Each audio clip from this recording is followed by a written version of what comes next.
माँ की खिदमत और जन्नत की बशारत। एक दफा हजरत मूसा अलैहिस्सलाम ने अल्लाह ताला से पूछा, या अल्लाह, जन्नत में मेरा पड़ोसी कौन होगा? अल्लाह की तरफ से इरशाद हुआ, फलां शहर का एक गोश्त बेचने वाला तुम्हारे साथ होगा। हजरत मूसा अलैहिस्सलाम ये सुनकर बहुत हैरान हुए कि एक पैगंबर का साथी एक मामूली कसाई कैसे हो सकता है। आप इसी जुस्तजू में उस कसाई की तलाश में निकल पड़े। वहां जाकर देखा तो वो शख्स अपनी दुकान पर गोश्त बेचने में मसरूफ था। हजरत मूसा अलैहिस्सलाम उसके पास बैठ गए।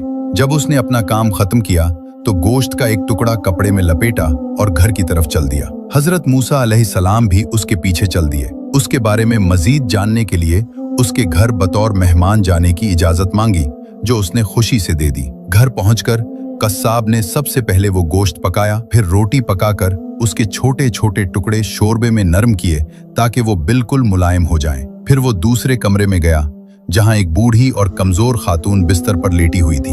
वो इतनी कमजोर थीं कि खुद से हिल-जल भी नहीं सकती थीं। कस्साब ने बड़े प्यार से उन्हें सहारा देकर उठाया और अपने हाथों से एक एक लुकमा उनके मुंह में डालने लगा। वो तब तक नहीं हटा जब तक माँ का पेट नहीं भर गया। फिर उसने माँ का मुंह साफ किया और उन्हें वापस लिटा दिया। उस वक्त बूढ़ी माँ ने कस्साब के कान में कुछ कहा, जिसे सुनकर कस्साब मुस्कुरा दिया और कमरे से बाहर आ गया। हजरत मूसा अलैहिस्सलाम ये सब खामोशी से देख रहे थे। आपने पूछा, ए अल्लाह के बंदे, ये बूढ़ी औरत कौन है और उसने तुम्हारे कान में ऐसा क्या कहा जिस पर तुम मुस्कुरा दिए? कस्साब बोला, ये मेरी माँ है।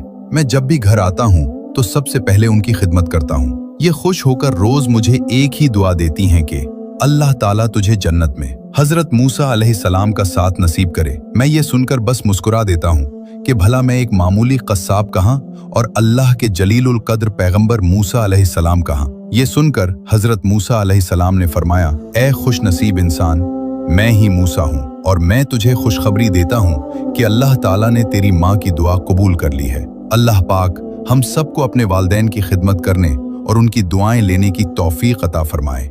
आमीन।